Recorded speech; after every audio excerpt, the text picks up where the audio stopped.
पटरौना से आए विधायक मंटू जायसवाल यानी मनीष जायसवाल मंटू आज बलिया में हैं, पूर्वांचल के दौरे पर हैं। ब्याहू जायसवाल कलवार सभा के कार्यक्रम में शामिल होने के बाद अन्य कार्यक्रमों की तरफ बढ़ रहे हैं। आइए हम बात करते हैं वैश्य समाज की राजनीति में मनीष जायसवाल मंटू की क्या भूमिका है, वैश्य समाज को एक मंच पे लाने के लिए किस तरीके से ऊर्जा प्रदान कर रहे हैं। जी पहले बात तो विधायक जी आपको बधाई, आप बलिया में हैं, परिवहन मंत्री के नगर विधानसभा क्षेत्र में हैं, पूर्व प्रधानमंत्री चंद्रशेखर के संसदीय क्षेत्र में हैं, मंगल पांडे चित्तू पांडे की कर्म भूमि पर है।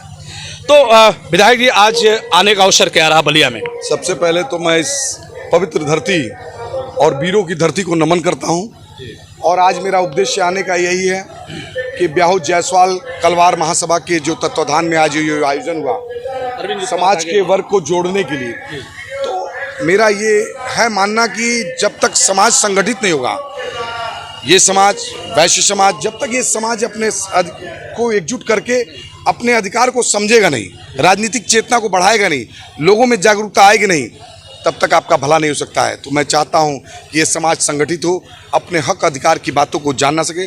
और जहां तक मेरा अपना मानना है कि जो समाज अपने जो आप लोगों ने आज कुल देवता का जो पूजन का कार्यक्रम किया, ये हमारा इतिहास है, और हम इतिहास को जो हमारे नए पीढ़ी के बच्चे हैं जो मोबाइल की दुनिया में खोए हुए हैं, उनको अपने इतिहास के बारे में जानकारी करनी चाहिए। ऐसे आयोजनों से हम अपने नौजवान जो साथी हैं जो दिशा भ्रमित में हैं, उनको अपने समाज के बारे में जानकारी होगी, तब जाकर हमारे समाज की विकास हो सकता है। विधायक जी बार बार ये मुद्दा उठता रहा है जायसवाल सभा के मंच से, कलवार सभा के मंच से, कि काशीनाथ जायसवाल का प्रतिमा लगना चाहिए। ये मामला शासन में भी चला गया है, बार बार ये बात होती है, लेकिन इतना विलंब क्यों हो रही है? आप चूंकि आप सरकार में हैं, सत्ता में हैं, विधायक हैं, तो क्या काशीनाथ जायसवाल जी की प्रतिमा लगनी चाहिए? जो मांग उठ रही है सही है?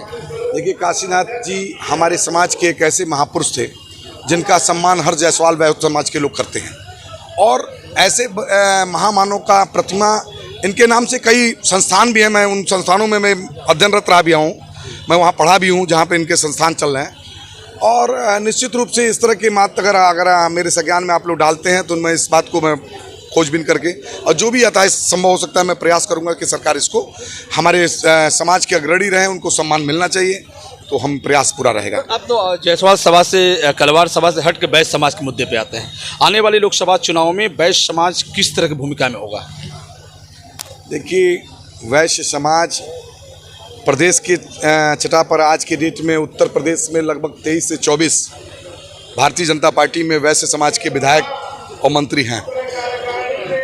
अभी हमें संख्या के अनुपात में हमें कम जगह मिला है, मगर जितना अन्य दल देती तो उससे ज़्यादा मिला है, मगर हमको जिस अनुपात में हमें, उस अनुपात में हमारी संख्याएं अभी कम है। इसको और लड़ना जरूरत है, और उसके लिए वो ऐसे नहीं मिलता। देखिए, कोई भी राष्ट्रीय पार्टी या क्षेत्रीय पार्टी आपको टिकट तब देती है जब उस समाज के लोग संगठित होकर अपने समाज में ऊर्जा भरने का काम करते हैं।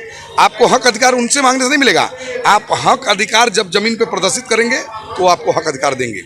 आगामी लोकसभा चुनाव में जिस तरीके से वैश्य समाज की बात आपने किया, तो क्या वैश्य समाज को राजनीति के क्षेत्र में आगे आना चाहिए? नहीं, निश्चित आना चाहिए।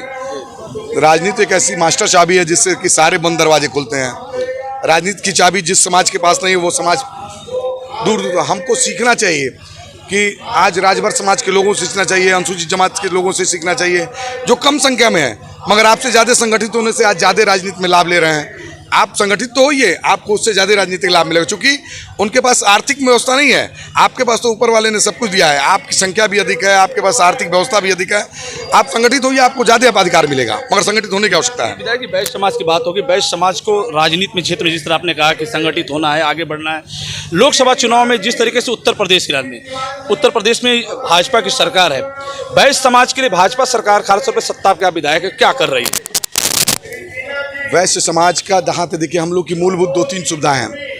एक तो आम जन में जब से योगी जी और मोदी जी की सरकार है, पहले वैश्य समाज थोड़ा डरा रहता था, लोगों की चिट्ठी पत्रियाँ आया करती थी, टेलीफोन आया करता, तो वो सारी व्यवस्था तो इस सरकार ने बंद कर दिया।